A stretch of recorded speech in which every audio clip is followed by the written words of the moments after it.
بسم اللہ الرحمن الرحیم۔ السلام علیکم، آپ دیکھ رہے ہیں الف نیوز اور میں ہوں آپ کے ساتھ ماجد علی۔ شامل کرتے ہیں پاکستان اور دنیا بھر سے ون لائن ہیڈ لائنز۔ امریکہ نے ایران پر حملے کا عندیہ دے دیا۔ مارکو روبیو جو امریکہ کے ڈیفنس سیکرٹری ہیں اب کھل کر اعلان کر چکے ہیں کہ وہ ایران پر حملہ کریں گے اور وقت اور جگہ کا تعین خود کریں گے۔ یہ اعلان اس وقت سامنے آیا جب یمن کے حوثیوں نے ایک امریکی F-18 جنگی طیارہ مار گرایا۔ یہ طیارہ ایئر کرافٹ کیریئر پر موجود تھا اور ابتدائی طور پر امریکہ نے اسے حادثہ قرار دیا، لیکن بعد میں ماننا پڑا کہ میزائل حملے سے تباہ ہوا ہے۔ اب سوال یہ ہے کہ کیا یہ حملہ جنگ کا آغاز ہے؟ امریکہ کہہ رہا ہے کہ ایران حوثیوں کو ہتھیار دے رہا ہے اور اب براہ راست بدلہ لیا جائے گا۔ بھارت کو امریکہ کا کھلا ساتھ، پاکستان پر دباؤ۔ مارکو روبیو نے بھارت کو کھلی چھوٹ دے دی ہے کہ وہ پاکستان سے حملے کی مذمت کروائے اور اگر پاکستان انکار کرے تو بھارت یک طرفہ کارروائی کر سکتا ہے۔ یہ ایک خطرناک قدم ہے کیونکہ پاکستان پہلے ہی کہہ چکا ہے کہ تحقیقات کے لیے تیار ہیں، لیکن بھارت کی ضد اور امریکہ کی پشت پناہی خطے کو جنگ کی طرف دھکیل رہی ہے۔ اب امریکہ صاف الفاظ میں بھارت کے بیانی کو سپورٹ کر رہا ہے اور یہ بات پاکستان کے لیے واضح اشارہ ہے کہ وہ عالمی سطح پر تنہا کیے جا رہے ہیں۔ ایران، پاکستان اور بھارت کیا بیک وقت جنگ چھڑنے والی ہے؟ صورتحال اس نہج پر جا پہنچی ہے کہ ایران اور پاکستان دونوں پر بیک وقت جنگ مسلط کی جا سکتی ہے۔ بھارت پاکستان کے شہروں کو لاک کر رہا ہے، لانگ رینج میزائل تیار ہیں اور ادھر امریکہ ایران پر حملہ کرنے کے لیے وقت تلاش کر رہا ہے۔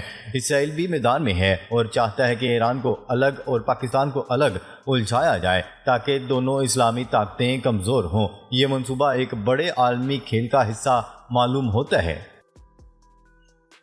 بھارتی خفیہ ایجنسی راہ پہلگام حملے کی منصوبہ ساز نکلی، خفیہ دستاویزات منظر عام پر آ گئیں۔ دنیا بھر میں بدنام اور بین الاقوامی سطح پر دہشت گردی کی سرپرستی کرنے والی بھارتی خفیہ ایجنسی راہ ہی پہلگام حملے کی منصوبہ ساز نکلی۔ لیک ہونے والی خفیہ دستاویزات میں چونکا دینے والے انکشافات سامنے آئے ہیں۔ یہ دستاویز سوشل میڈیا ایپلیکیشن ٹیلی گرام کے ذریعے لیک ہوئے ہیں، جو پہلگام حملے میں بھارتی حکومت کے ملوث ہونے کا واضح ثبوت ہے۔ دستاویز میں دی گئی ہدایات اور منصوبے پر عمل درآمد میں تضاد فالس فلیگ کا باعث بنا۔ ذرائع کے مطابق دستاویز میں ہدایت دی گئی کہ پاکستان مخالف بیانیہ میڈیا پر 36 گھنٹے کے بعد بنانا ہے۔ پاک بھارت کشیدگی کم کروانے کے لیے عالمی برادری سرگرم۔ پہلگام حملے کے بعد سے جاری پاک بھارت کشیدگی کم کروانے کے لیے عالمی برادری سرگرم ہو گئی۔ تفصیلات کے مطابق سعودی وزارت خارجہ نے دونوں ممالک کو کشیدگی سے گریز کرنے اور اپنے تنازعات سفارتی سطح پر حل کرنے کا مشورہ دیا ہے۔ اس حوالے سے کویت کا بھی کہنا ہے کہ دونوں ممالک تحمل اور برداشت کا دامن تھامیں کشیدگی سے بچنے کی کوشش کریں۔ دوسری جانب امریکی وزیر خارجہ مارکو روبیو نے بھی وزیر اعظم پاکستان شہباز شریف اور بھارتی وزیر خارجہ جے شنکر سے بھی ٹیلی فونک بات چیت کی تھی۔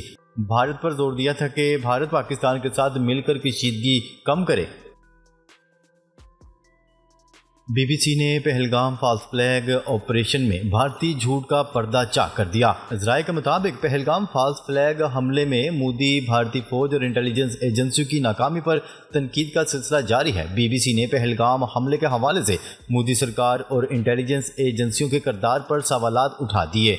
پہلگام حملے میں بال بال بچ جانے والے پارس جین نے دعویٰ کیا ہے کہ پہلگام کے مقام پر نہ تو کوئی پولیس اہلکار موجود تھا اور نہ ہی فوجی اہلکار۔ بھارتی اخبار دی ہندو کی رپورٹ کے مطابق CRPF کا کیمپ حملے کی جگہ سے صرف 7 کلومیٹر جبکہ راشٹریہ رائفلز محض 5 کلومیٹر دور تھی۔ بی بی سی نے بھی اپنی رپورٹ میں یہ سوال اٹھایا ہے کہ پہلگام جیسے سیاحتی مقام پر سیکیورٹی کیوں موجود نہ تھی۔ بھارت نے پاکستان کے لیے اپنی فضائی حدود بند کر دیں۔ پہلگام میں پیش آنے والے حملے کے بعد بھارت نے انتقامی پالیسی کا مظاہرہ کرتے ہوئے پاکستان کی تمام کمرشل اور فوجی پروازوں کے لیے اپنی فضائی حدود بند کر دی ہیں۔ بھارتی میڈیا کی رپورٹ کے مطابق بھارت نے پاکستان کے لیے فضائی حدود بند کر دی ہیں۔ یہ اقدام 23 اپریل سے 23 مئی 2025 تک نافذ العمل رہے گا۔ مقبوضہ کشمیر میں پہلگام حملے کے بعد بھارت نے بغیر کسی تحقیق کے پاکستان پر انگلیاں اٹھائیں، جس کے بعد سنتاس معاہدہ معطل کر دیا گیا، اٹاری واہگہ بارڈر بند کر دیا گیا، پاکستانی شہریوں کے ویزے منسوخ کیے گئے اور اب فضائی حدود بھی بند کر کے دشمنی کو مزید بڑھا دیا ہے۔ امریکی F-18 جنگی طیارہ تباہ، یمن کا بڑا وار۔ یمن کے حوثی باغیوں نے امریکہ کا جدید F-18 جنگی طیارہ مار گرایا، جس کی مالیت تقریباً $70 ملین تھی۔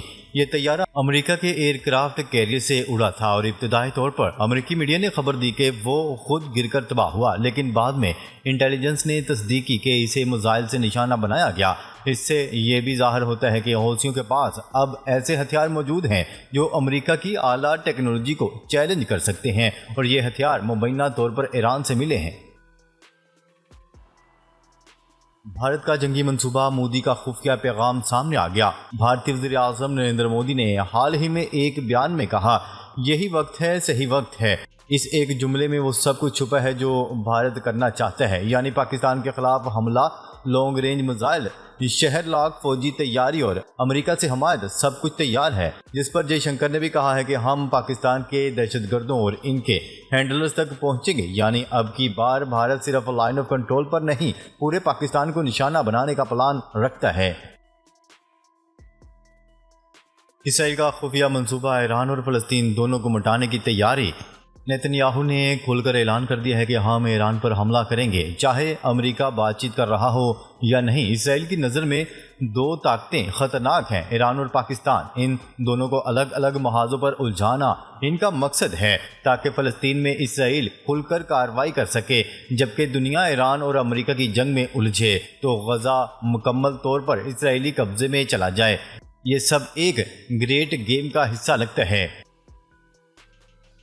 حزب اللہ کی قیادت کمزور، اسرائیل کی کھلی کارروائیاں۔ حسن نصر اللہ کی شہادت کے بعد حزب اللہ کی قیادت میں واضح خلا پیدا ہو چکا ہے، اندرونی سطح پر مخبر سرگرم ہو چکے ہیں، اور اس وجہ سے حالیہ دنوں میں حزب اللہ کا رد عمل کمزور دیکھا گیا۔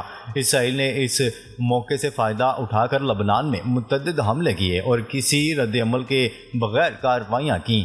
یہ سب کچھ اس بات کی نشاندہی کرتا ہے کہ خطے میں ایک بڑی خاموش تبدیلی آ چکی ہے، اور ایران کے بعد اب حزب اللہ کو بھی کمزور کیا جا رہا ہے۔ پاکستان اور چین کا ممکنہ محاذ، امریکہ کا نیا کھیل۔ نیوز رپورٹ کے مطابق بھارت کو پاکستان سے لڑانے کا مقصد صرف ایک جنگ نہیں بلکہ چین کو بھی اس میں گھسیٹنا ہے۔ اگر پاکستان جنگ میں الجھتا ہے تو چین کو مجبوراً میدان میں آنا پڑے گا، کیونکہ سی پیک اور علاقائی تحفظ خطرے میں ہوں گے۔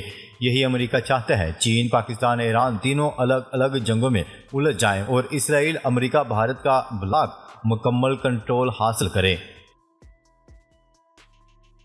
پاک بھارت کشیدگی، کراچی اور لاہور کی مخصوص فضائی حدود 1 ماہ کے لیے بند۔ پاکستان بھارت کشیدگی کے باعث کراچی اور لاہور کی مخصوص فضائی حدود 1 ماہ کے لیے بند کر دی گئی۔ پاکستان ایویشن اتھارٹی نے اناٹم جاری کر دیا۔ پہلگام فالس فلیگ آپریشن کے بعد پاکستان اور بھارت بڑھتی ہوئی کشیدگی کے باعث کراچی اور لاہور کے مخصوص فضائی حدود 1 ماہ کے لیے جزوی طور پر بند کی گئی ہے۔ امریکہ نے بھارت کو سمندری نگرانی کا ساز و سامان فروخت کرنے کی منظوری دے دی۔ امریکی محکمہ خارجہ کے مطابق اس معاہدے کی مالیت $13 کروڑ سے زیادہ ہے، جس کا مقصد بھارت کی بحری صلاحیتوں کو بڑھانا اور خطے میں مشترکہ آپریشنز کو فروغ دینا ہے۔ پاک فوج کی دشمن کو دندان شکن جواب دینے کے لیے جنگی مشقیں۔ سیکیورٹی ذرائع کے مطابق پاکستانی فوج کی جنگی مشقیں پورے زور و شور سے جاری ہیں۔ جنگی حکمت عملی کے پیش نظر مشقوں میں جدید ہتھیاروں کا عملی مظاہرہ کیا جا رہا ہے۔ سیکیورٹی ذرائع کے مطابق ان مشقوں میں افسران اور جوان اپنی پیشہ ورانہ مہارتیں بھرپور طریقے سے دکھا رہے ہیں۔ جنگی مشقوں کا مقصد دشمن کو کسی بھی جارحیت کا بھرپور اور منہ توڑ جواب دینا ہے۔ ڈونلڈ ٹرمپ کی ٹیرر پالیسی کا اثر امریکی معیشت 3 سال کی کمزور ترین سطح پر۔ امریکی معیشت نے 2025 کی پہلی سہ ماہی میں 3 سال کی بدترین کارکردگی دکھائی ہے، جس کی بڑی وجہ صدر ڈونلڈ ٹرمپ کی ٹیرر پالیسیوں اور تجارتی کشیدگی کو قرار دیا جا رہا ہے۔ ڈونلڈ ٹرمپ کا کینیڈین وزیر اعظم مارک کارنی سے ٹیلی فونک رابطہ، الیکشن جیتنے پر مبارکباد۔ امریکی صدر ڈونلڈ ٹرمپ نے کینیڈین وزیر اعظم مارک کارنی سے ٹیلی فونک رابطہ کیا۔ کینیڈین میڈیا کے مطابق صدر ڈونلڈ ٹرمپ نے مارک کارنی کو الیکشن جیتنے پر مبارکباد دی۔ صدر ڈونلڈ ٹرمپ اور مارک کارنی کی جلد ملاقات ہوگی۔ کینیڈا اور امریکہ کا باہمی رضامندی سے مشترکہ ترقی کے راستے ہموار کرنے پر اتفاق ہوا ہے۔ اسرائیلی بمباری جاری، مزید 60 فلسطینی شہید۔ اسرائیلی فوج نے غزہ میں حملے کرتے ہوئے مزید 60 فلسطینیوں کو شہید کر دیا۔ غیر ملکی میڈیا کی رپورٹ کے مطابق اسرائیلی فوج کے غزہ پر حملے جاری ہیں، جس کے نتیجے میں گزشتہ 24 گھنٹوں میں مزید 60 سے زیادہ فلسطینی شہید ہو گئے۔ دوسری جانب غزہ میں امداد کی بندش پر عالمی عدالت انصاف میں اسرائیل کے خلاف سماعت جاری ہے۔ اسرائیلی جنگلات میں لگی آگ بے قابو، عالمی امداد طلب۔ یوم آزادی کی تقریبات بھی منسوخ۔ مقبوضہ بیت المقدس کے مضافات میں لگنے والی آگ بے قابو ہونے پر اسرائیل میں قومی ایمرجنسی نافذ کر دی گئی ہے، جبکہ متاثرہ علاقوں کے رہائشیوں کو انخلاء کا حکم بھی دے دیا گیا ہے۔ حکام کا کہنا ہے کہ یہ آگ اسرائیل کی تاریخ میں لگنے والی اب تک کی سب سے بڑی آگ ہو سکتی ہے۔ حکام کے مطابق آگ کل صبح 9:30 بجے لگی، جو تیز ہوا کے باعث پھیلتی چلی گئی۔ غیر ملکی خبرساں ادارے کی رپورٹ کے مطابق فائر بریگیڈ کے 120 سے زائد اہلکار اور متعدد طیارے اور ہیلی کاپٹرز آگ بجھانے کی کوششوں میں مصروف ہیں، جبکہ امدادی کارروائیوں میں معاونت کے لیے فوج کو طلب کر لیا گیا ہے۔ نایاب معدنیات سے متعلق امریکہ اور یوکرین میں معاہدہ طے پا گیا۔ یوکرین کے قدرتی وسائل سے متعلق امریکہ اور یوکرین کے درمیان بالآخر معاہدہ طے پا گیا۔ خبرساں ادارے کی رپورٹ کے مطابق واشنگٹن اور کیف نے یوکرین کے قدرتی وسائل سے متعلق معاہدے پر دستخط کر دیے ہیں۔ کئی ماہ کے مذاکرات کے بعد کیے گئے اس معاہدے کے تحت یوکرین اپنی نادر معدنیات تک امریکہ کو ترجیحی بنیادوں پر ڈیل کے لیے رسائی دے گا۔ امریکہ کی کویت کو $425 ملین کے پیٹریاٹ میزائل آلات فروخت کرنے کی منظوری۔ پینٹاگون نے جمعرات کو کہا ہے کہ امریکی محکمہ خارجہ نے کویت کو پیٹریاٹ میزائل سسٹم کے آلات اور معاون خدمات کی ممکنہ فروخت کی منظوری دے دی ہے، جن کے اخراجات کا تخمینہ $425 ملین ہے۔ ناظرین، اب تک کے لیے اتنا ہی۔ مزید خبریں لے کر بہت جلد آپ کی خدمت میں حاضر ہوں گے، تب تک کے لیے اپنا خیال رکھیے گا۔ اللہ نگہبان۔